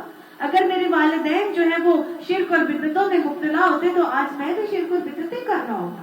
اللہ تیرا شکر کہ تو نے ایسے گھرانے میں پیدا کر دیا کہ ہمارے والدین نے ہمیں سنتوں سے پیار سکھایا، ہمارے والدین نے سنتوں کا اتباع سکھایا، ہمارے گھرانے میں یہ سب کچھ ہوتا تھا. اللہ تیرا شکر. اور اگر نہیں ہوتا تھا تو اللہ تیرا شکر کہ آج تو نے توفیق دے دی کہ مجھے قرآن کلاس میں لا کے بٹھا دیا کہ ابھی بھی زندگی کی مہلت عمل میں مجھے دین سنوا دیا. اللہ تیرا شکر. تو اللہ کا شکر ادا کر. پھر اللہ تیرا شکر کہ تو نے مجھے میرا شوہر ایسا دیا جس کی وجہ سے آج معاشرے میں میری عزت ہے. اللہ تیرا شکر کہ تو نے مجھے ایسا شوہر دیا جو مجھے کماتا ہے، کھلاتا ہے، مجھے گھر دیا ہے، اس نے مجھے چھت دی ہے، سواری دی ہے. اللہ تیرا شکر کہ تو میرے شوہر کی وجہ سے میرے پاس آج ملازم ہے. اللہ تیرا شکر کہ میرے شوہر کی وجہ سے آج میں دین سیکھنے یا سکھانے، پڑھنے یا پڑھانے جاتی ہوں. اللہ تیرا شکر کہ تو نے میرے لیے ایسے معاون مددگار دیے جن کی وجہ سے میں اپنے بچوں کو چھوڑ کے آ کے میں دین کو حاصل کرنے کا معاملہ کروں. اللہ تیرا شکر. تو وہ نعمتوں کا، اللہ کی نعمتوں کو دیکھ رہا ہے. وہی تعدوا نعمت اللہ لا تحصوها، اللہ کی نعمتوں کو شمار کرنا چاہو شمار نہیں کر سکتے. اتنی نعمتیں اللہ تعالیٰ کی ہمارے اوپر اللہ تعالیٰ نے عطا فرمائی ہے. اور دیکھیں یہاں پر کہا جا رہا ہے کہ اور کیا کرنا ہے؟ ہاں، اور شکر کس چیز کا؟ نعمتوں کا ادا کرو جو تمہیں اللہ نے اولادیں دے دی. بھائی کتنے لوگ ہیں جو بے اولاد پھر رہے ہیں، کتنے لوگ ہیں جن کی جو نانیاں دادیاں جو ہے وہ تڑپ رہی ہیں کہ ہائے میری بیٹی کے بچہ پیدا ہو جائے، ہائے میرے بیٹے کے بچہ پیدا ہو جائے. شکر کرو تمہیں اللہ نے اولادیں دے دی، شکر کرو صحیح سلامت دے دی، شکر کرو صحت مند توانا دے دی، شکر کرو انٹیلیجنٹ دے دی. اگر کند ذہن دے دیتا تو پھر کیا کرتے تھے؟ اگر معذور دے دیتا تو کیا کرتے؟ اگر ہینڈی کیپ یا اسپیشل چائلڈ دے دیتا تو کیا کرتے؟ اللہ کا شکر کرو. اور اگر اللہ نے ہینڈی کیپ بھی دے دیا پھر بھی شکر کرو کہ اللہ تو نے دی تو ہے اولاد کا ایک آزمائش تو نے دیکھی. اللہ تو ہمیں جنت کی طرف لے کے جانا چاہتے ہیں. یہ تو جنت کے بچے ہیں, یہ تو جنت میں جانے والے. اللہ تو نے شکر ہے کہ تو نے گھر میں مجھے جنتی کی خدمت کرنے کا موقع دے دیا. سوچا کرو, اللہ سے نعمتوں پر دعائیں مانگا کرو, اللہ تعالیٰ سے کہا کرو کہ اللہ تیرا شکر کہ تو نے ہمارے اولادوں کو نیک بنایا. اللہ تیرا شکر کہ تو نے ہمارے اولادوں کو اچھی کمپنی دی. اللہ تیرا شکر کہ تو نے ہمارے اولادوں کو اس قابل بنایا کہ وہ آج رزق حلال کما رہے ہیں. اللہ تیرا شکر کہ تو ہماری اولادوں کو اچھے ازواج دے رہا ہے. تو نے ان کو اچھے ازواج دے دیے, اچھے ساتھی, اچھے دوست دے دیے, قدر کرنے والے ساتھی دے دیے. اللہ تیرا شکر. تو کوئی ہر چیز پر اللہ تعالیٰ کا شکر کرو. کتنی نعمتیں ہیں نا. اللہ تعالیٰ کہتا ہے کہ وہ کیا کہتا ہے, اللہ تیرا شکر. ہر چیز پہ تو شکر کے دائرے کو وسیع کریں, کشادہ کریں, وائڈ اسپریڈ کریں, ہر طرح کا شکر کریں. صرف 2-4 چیزوں پہ شکر نہیں کرنا, ایک چیز کو پکڑ کے شکر ادا کریں اللہ کا کہ اللہ تیرا شکر کہ تو نے یہ دیا وہ دیا. اب کس پہ دیا, انعمت علیہ, جو تو نے مجھے دی تھی نا. اور کس پہ شکر, وعلی والدیہ, اور وہ جو میرے والدین کو دی تھی. اللہ ان کا نعمتوں کا بھی شکر. بھائی ٹھیک ہے, اپنی نعمتوں کا تو انسان شکر کرتا ہے, لیکن والدین کی نعمتوں کا کیوں شکر؟ اس لیے ہاں جی, ویری گڈ, کہ ان کو ملی تو ان کا فائدہ آج ہم بھی اٹھا لیں. آج والدین پڑھے لکھے ہیں تو اولاد خود پڑھ لکھ جاتی ہے. آج والدین انٹیلیجنٹ ہیں تو الٹیمیٹلی انٹیلیجنٹ اولاد آتی ہے. آج والدین مسلمان ہیں تو الٹیمیٹلی نیک اولاد آتی ہے. ہوتا ہے کہ نہیں, نور علی نور ہوتا ہے. یہ والدین کی نیکی کا فائدہ اولاد اٹھاتی ہے, والدین کی نعمتوں کا فائدہ اولاد اٹھاتی ہے. آج والدین کو اللہ نے خوب آسودہ حال میں رکھا ہے, اچھا کما رہے, اچھا, تو کیا خیال ہے اولاد کے پاس نیچرلی وہ لگژریز آف لائف آتی نہیں, وہ ان کو اویل کرتا نہیں. جن کے والدین کے پاس نہیں ہوتی ان کے بچوں کے پاس بھی نہیں ہوتی, اور جن کے والدین کے پاس ہوتی ہیں الٹیمیٹلی بچوں کو مل رہی ہوتی. آج والدین کو عزت ملتی ہے تو الٹیمیٹلی ان بچوں کو بھی عزت مل رہی ہوتی ہے. اللہ یہ کہ وہ بچہ خود ہی کوئی ایسا غلط کام کر لے کہ وہ ذلیل ہو جائے, لیکن والدین اگر معزز ہیں تو اولاد کے حصے میں آٹومیٹکلی وہ عزت آتی ہے کہ نہیں آتی. تو اسی لیے کس کا شکر ادا کیا جائے کہ میرے والدین کا بھی, کہ آج والدین ایسے تو آج میں ایسی بنی نا. آج میرے والدین ہی تو تھے جن کی وجہ سے آج میں اس قابل ہوئی, میں اتنا پڑھ لکھ گئی, انہوں نے مجھے مواقع دیے, انہوں نے مجھے پیسہ لگایا, انہوں نے مجھے وقت دیا, انہوں نے مجھے ہر چیز مہیا کی جس کی وجہ سے آج میں اس قابل بن گئی. تو اے اللہ تیرا شکر ان نعمتوں کا بھی جو تو نے مجھے دی, اور ان نعمتوں کا بھی جو میرے والدین کو دی تھی. وہ اور کیا کروں, وَأَنْ أَعْمَلَ صَالِحًا تَرْضَاهُ. اب صرف اور صرف شکر شکر شکر ہی نہیں کرتے رہنا, شکر کا عملی طریقہ کیا ہے, وَأَنْ أَعْمَلَ صَالِحًا, نیک عمل کروں. کیسا نیک عمل, ترضاہو, کہ اللہ وہ تجھے راضی کر دے, مجھے ایسا عمل کرنے کی توفیق دے جو تجھے راضی کرنے والا ہو. تو یہ ہے شکر کا صحیح طریقہ اور رویہ جو سکھایا جا رہا ہے, کہ صرف اور صرف قولی شکر اور قلبی شکر نہیں کرتے رہنا, بلکہ کہ الحمدللہ الحمدللہ کی تسبیح پڑھتے جا رہے ہو, نہیں, عمل سے شکر کر کے دکھاؤ. یہ ہے شکر کا عملی طریقہ اور رویہ جو سکھایا جا رہا ہے. محسن اپنے عمل سے ثابت کر کے دکھاتے ہیں اور اپنے عمل سے اللہ کو راضی کرنا چاہتے ہیں. ایسے ہی اعمال کرتے ہیں کہ ان کا رب ان سے راضی ہو جائے. اور پھر کیا کرتے ہیں, بس اپنے لیے عمل کرتے رہتے ہیں. وَأَصْلِحْ لِي فِي ذُرِّيَّتِي, اے اللہ میری نسلیں سنوار دے, میری ذریت سنوار دے. قُوْا أَنفُسَكُمْ وَأَهْلِيكُمْ نَارًا, اپنے آپ کو بھی جہنم کی آگ سے بچاتے ہیں اور اپنے اہل و عیال کی بھی فکر کرتے ہیں. یہ ہوتے ہیں محسن, ہر طرف ان کی نگاہ, خود بھی عمل کرنے اور سب کو اس عمل میں شامل کر کے جو ہے وہ ان کی بھی اصلاح کی فکر کر رہے ہیں. سب کو پہچان رہے ہیں, والد کے درجے کو, والدین کے درجے کو, اولاد کے لیے فکر مند ہیں, اللہ کو پہچان رہے ہیں اور اپنے ہر طرح سے شکر کے رویے پر قائم ہیں. اور پھر کیا کرتے ہیں, انی تبت الیک, اے اللہ میں تیری طرف توبہ کر کے پلٹتا ہوں, اور انی من المسلمین, اور بے شک میں فرمانبرداروں میں سے ہوں. تو گویا توبہ کرتے ہیں, انابت اللہ کی طرف, رجوع اللہ کی طرف پلٹتے ہیں اصلاح کے وعدے کے ساتھ. کہ میں توبہ بھی کرتا ہوں جو لفظشیں کمیاں کوتاہیاں ہو گئی، اللہ پتہ نہیں کیسے زندگیاں گزار لی تھی، آج 40 سال کی عمر میں اب سمجھ میں آ گیا ہے کہ پیچھے تو سارا کچرا ہی کر کے آئی ہے، پیچھے تو ساری زندگی برباد ہی کر کے آئی، لیکن اللہ اب پہچان لیا، اللہ اب تو کیا کر، اب تو میری ذریت کو سنبھال دے، میرے لیے ان کو صدقہ جاریہ بنا دے، اللہ کے لیے پلٹنے پر کیا کرتے ہیں، اصلاح کے وعدے کے ساتھ کہ انی من المسلمین، اب میں فرما بردار بن کے رہوں گی، اصلاح کا وعدہ کر رہی ہوں، تو جو دعا اصلاح کے وعدے کے ساتھ، وعدے معاہدے کے ساتھ کی جاتی ہے، وہ دعا قبولیت کا باعث بنتی ہے کہ نہیں؟ ہم نماز میں دعا کرتے ہیں، اللہ تعالیٰ سے وعدہ معاہدہ کہاں کرتے ہیں؟ اہدنا، ویری گڈ، اہدنا الصراط المستقیم کے بعد نہیں، ایاک نعبد و ایاک نستعین جب کہتے ہیں، یہ ہے وہ وعدہ اور معاہدہ جو ہم اللہ تعالیٰ سے کرتے ہیں، کیا؟ ایاک نعبد و ایاک نستعین، صرف تیری عبادت کریں گے اور صرف تجھ سے مدد مانگیں گے، پھر وہ اللہ تعالیٰ سے دعا کرتا ہے اور کہتا ہے اہدنا الصراط المستقیم، کہ مجھے سیدھا راستہ دکھا ہے، صحیح؟ تو یہ وعدے معاہدوں کے ساتھ یعنی دعا مانگنے کا طریقہ تو اللہ نے ہمیں سورہ فاتحہ میں سکھایا نا، یہ ہے وہ طریقہ کہ یہاں پر وہ کہہ رہے ہیں کہ اللہ میں تیری طرف پلٹتا ہوں اور اب میں فرما بردار بن کے رہوں گا، لہٰذا اس وعدے معاہدے کے ساتھ جب توبہ کی جاتی ہے تو اللہ قبول بھی کرتا ہے، اللہ تعالیٰ فرماتا ہے اولئک الذین، یہی تو وہ لوگ ہیں، نتقبل عنہم، ان سے ہم قبول کر لیتے ہیں، احسن ما عملوا، وہ تمام نیک اعمال جو انہوں نے کیے، ونتجاوز عن سیئاتہم، اور ہم درگزر کرتے ہیں ان سے ان کی برائیاں، فی اصحاب الجنہ، وہ تو جنت میں رہنے والے، یہ تو جنتی ہیں، یہ جنت میں جانے والے ہوں گے اور جنتیوں میں شامل ہو جائیں گے۔ اللہم انا نسألک جنت الفردوس، اللہ ہمیں بھی جنت الفردوس عطا فرما دے۔ اللہ فرماتے ہیں وعد الصدق، یہ سچا وعدہ ہے، الذی کانوا یوعدون، وہی جو اس سے پہلے کیا جاتا رہا ہے، یعنی اس سچے وعدے کے مطابق جو ان سے کیا جاتا رہا تھا نا، اللہ ان کو جنت میں شامل کر لے، داخل کر لے گا۔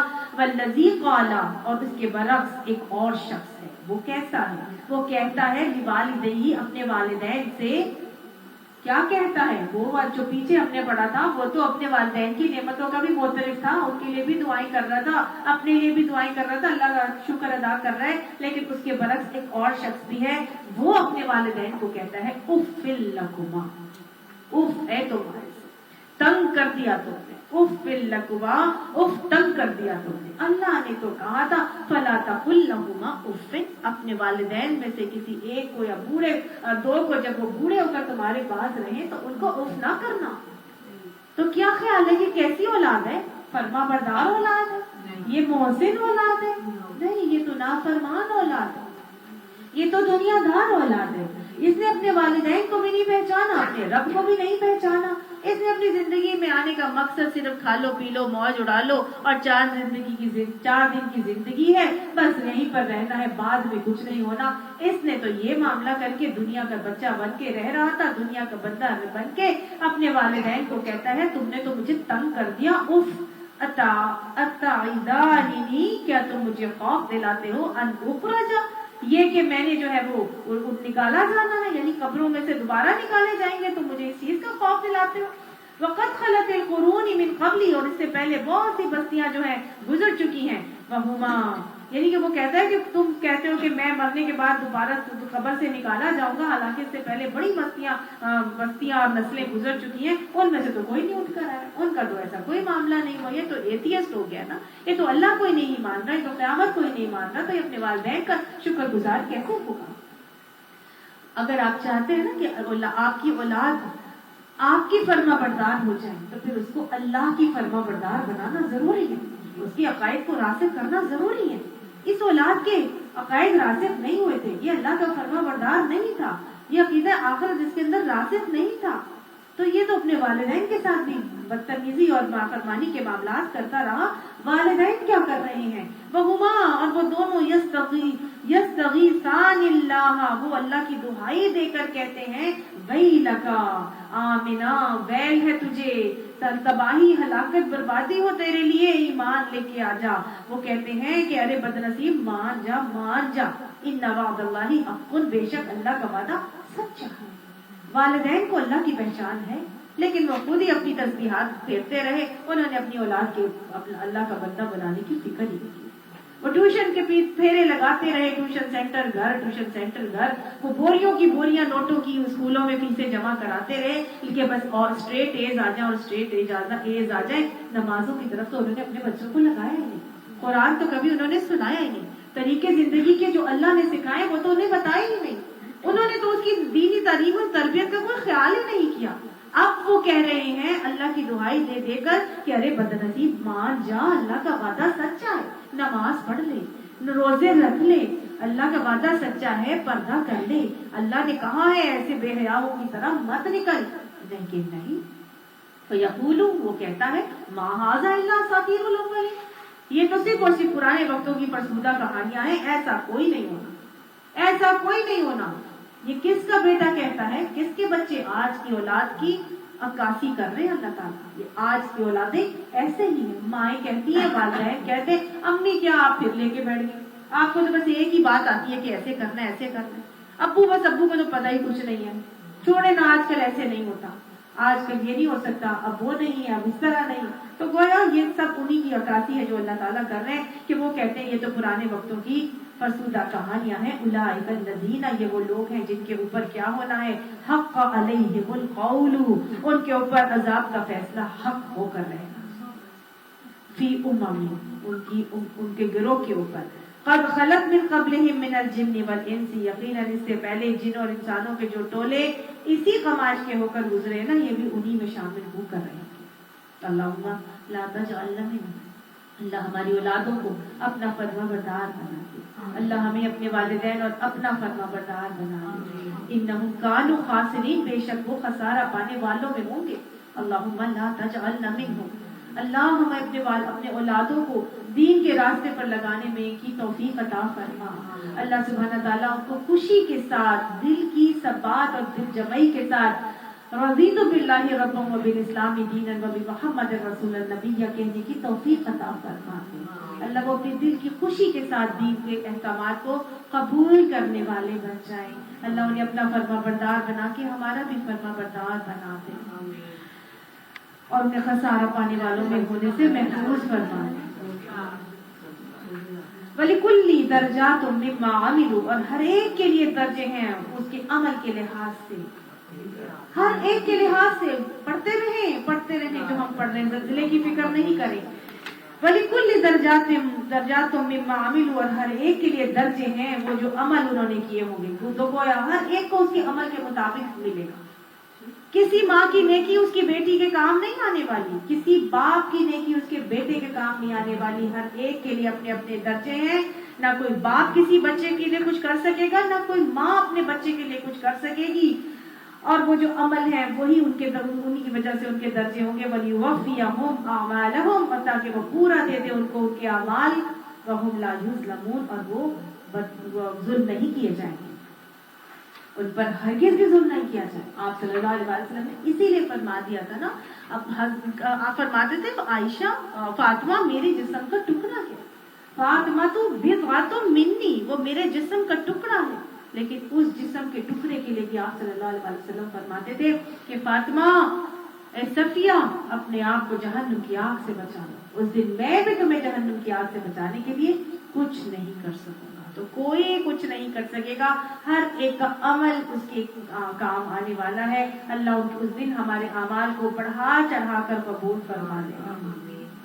وَيَوْمَ يُعْرَضُ الَّذِينَ كَفَرُوا عَلَى النَّارِ، اور اس دن پیش کیے جائیں گے وہ لوگ جنہوں نے کفر کیا آگ کے اوپر. اذهبتم طیباتکم فی حیاتکم الدنیا، تم لے گئے تھے اپنی تمام نعمتوں کو جو دنیا میں تمہیں دی گئی تھی، یعنی کہ تم دنیا کی تمام نعمتوں کو تو تم نے اپنے لیے استعمال کر لیا تھا. واستمتعتم، اور تم نے ان سے فائدہ اٹھا لیا تھا، بہا، اس کے ساتھ. یعنی ان کو کہا جائے گا آگ پہ پیش کر کے ان لوگوں کو کیا کہا جائے گا؟ ان کافروں کو کہا جائے گا کہ تم نے اپنے حصے کی نعمتیں اپنی دنیا کی زندگی میں حاصل کر لی، استعمال کر لی، تم نے ان کا لطف اٹھا لیا، دنیا کی نعمتوں کو اپنے لیے راحت کا سامان بنا لیا تھا تم نے، دنیا کے باغوں کو جنت کے باغات بناتے تھے، دنیا کو کپڑوں کو سب سے زیادہ پسند کر کے، اور تم نے ان نعمتوں کو صرف دنیاوی راحت کا استعمال، راحت حاصل کرنے کے لیے استعمال کی تھی۔ اب یہ نعمتیں تمہیں آخرت میں حزن اور ملال سے بچانے کے لیے کچھ نہیں کر سکے گی۔ تو دنیا کی نعمتوں کو دنیا کے لیے استعمال کر لیا تھا، تو گویا مجھے اور آپ کو یہاں سکھایا جا رہا ہے کہ دنیا کی نعمتوں کو دنیا بنانے کے لیے نہیں بلکہ آخرت بنانے کے لیے فکر کرو، اور ان کو آخرت کے لیے استعمال کرنے کے لیے مجھے اور آپ کو مائل اور قائل کیا جا رہا ہے۔ آپ صلی اللہ علیہ وآلہ وسلم کی حدیث آتی ہے، آپ نے فرمایا کہ ہر شخص کی دنیا کی نعمتوں کے 3 حصے ہوتے ہیں، 3 شریک ہوتے ہیں، یعنی کہ دنیا کی نعمتوں میں 3 شریک ہوتے ہیں، 3 لوگوں کو شامل کیا جا سکتا، شامل ہوتے ہیں۔ وہ کون سے 3 شریک ہیں جی؟ پہلی شریک تو جو ہے نا وہ ہماری قسمت اور تقدیر ہے۔ تقدیر جو تمہارے جانور اور مال لے جاتی ہے تم سے، اور تم سے پوچھتی بھی نہیں ہے کہ یہ لے جائے یا وہ لے جائے۔ تو قسمت میں اگر کوئی چیز ہم سے چھیننا ہے تو وہ چلی جائے گی نا، وہ ہم سے پوچھ کے تو نہیں لے کے جائے گی کہ میں یہ لے جاؤں یا وہ لے جاؤں۔ اور دوسرا شریک وہ وارث ہے جو تمہارے مرنے کا انتظار کرتا رہتا ہے کہ کب تم مرو اور کب وہ تمہارا مال لے۔ اور تیسرا شریک ہے وہ تم خود ہو۔ تیسرا شریک تم خود ہو، لہٰذا اس بات کی کوشش کرو کہ ان شریکوں میں سے کمزور نہ ہو جاؤ، اور اللہ کو مال دے کر اس مال کو اپنے لیے محفوظ کر لو۔ اگر تم نے اس مال کو اللہ کو دے کر اپنے لیے محفوظ نہیں کیا تو پھر کیا ہوگا؟ وہ جو تو چھوڑ کے جانے والا ہے وہ تو تیرے وارثوں کا ہے، تیرا نہیں، ٹھیک ہے نا؟ اور وہ جو تقدیر میں سے چھننا ہی لکھا تھا تو وہ چھن جائے گا، وہ بھی تیرا نہیں رہے گا۔ تو آج جو تیرے پاس ہے وہ تو کیا کر لے؟ اس کو اپنا بنانے کے لیے اللہ کے پاس محفوظ رکھ لے۔ تو جب بھی اللہ تعالیٰ نعمتیں مال دے تو اس کو کیا کریں؟ آخرت انویسٹمنٹ بینک میں اس کو اللہ کے ہاں ڈپازٹ کرنے کے لیے جھک جائیے۔ اللہ ہمیں اپنے جانوں اور مالوں سے جنت کے سودے کرنے کی توفیق عطا فرمائے، کیونکہ اس دن اللہ تعالیٰ فرما دے گا کہ دنیا کی نعمتیں وہ تو تمہاری ختم ہو چکی، وہ تو تم اپنا لطف اٹھا چکے۔ آپ نے فرمایا تھا نا، تیرا مال وہ ہے جو تو نے کھا کے ہضم کر لیا، جو تو نے پہن کے پرانا کر دیا، ہے نا؟ ہاں، جو تو چھوڑ گیا وہ تو تیرا ہے ہی نہیں، وہ تو تیرے وارثوں کا ہے۔ اچھا جی، فَالْيَوْمَ تُجْزَوْنَ عَذَابَ الْهُونِ، بس آج کے دن تمہیں جزا دیا جائے گی، رسوائی کا عذاب دیا جائے گا۔ کیا جزا ہے؟ رسوائی کا عذاب۔ کیوں؟ بِمَا كُنْتُمْ تَسْتَكْبِرُونَ فِي الْأَرْضِ، اس لیے کہ تم تو زمین میں بڑے بن کے رہتے تھے، بغیر الحق، نا حق بڑے بن کے تکبر کر کے رہتے تھے، وَبِمَا كُنْتُمْ تَفْسُقُونَ، اور تم جو بھی تھا اس کے ساتھ فسق نافرمانی کر کے رہتے تھے، لہٰذا آج ان تمام باتوں کی بدولت تمہیں ذلت کا، رسوائی کا عذاب دیا جائے گا۔ اللہم لا تجعلنا منہم۔ وَاذْكُرْ أَخَا عَادٍ، اور ان کے سامنے بھائی عاد کے بھائی کا ذکر کرو۔ عاد کے بھائی کون ہے؟ ہود علیہ السلام۔ ہود علیہ السلام کے بھائی کا ذکر کرو، عاد علیہ السلام، عاد کے بھائی ہود کا ذکر۔ جب کیا ہوا تھا؟ اذ انذر قومہ، جب کہ اس نے اپنی قوم کو ڈرایا تھا، بالاحقاف، احقاف میں، احقاف کہتے ہیں ریت کے ٹیلوں کو، ریت کے وہ جو ٹیلے جن کو سینڈ ڈیونز بھی کہتے ہیں نا، بڑے بڑے ٹیلے جو چھوٹے چھوٹے بیسیکلی ٹیلے جو ہاتھ مٹی کے ہی ہوتے ہیں، چھوٹے چھوٹے سے ٹیلے، ان کو سینڈ ڈیونز کہا جاتا ہے، اور وہ احقاف کہلاتے ہیں۔ یہ ہوا یہ تھا کہ اللہ تعالیٰ نے اس قوم کو ایسا عذاب دیا تھا کہ ان کی ساری کی ساری کنسٹرکشن جو ہے نا وہ ریت کے ڈھیلوں میں کنورٹ کر دی گئی تھی۔ تو اللہ تعالیٰ نے کہا کہ تم نے ان لوگوں کو دیکھا جنہوں نے اپنی حضرت ہود علیہ السلام نے کیا کیا تھا؟ اپنی قوم کو ڈرایا تھا۔ احقاف میں وَقَدْ خَلَتِ النُّذُرُ مِن بَيْنِ يَدَيْهِ، اور ایسے خبردار کرنے والے اس سے پہلے بھی گزر چکے تھے، وَمِن بَعْدِ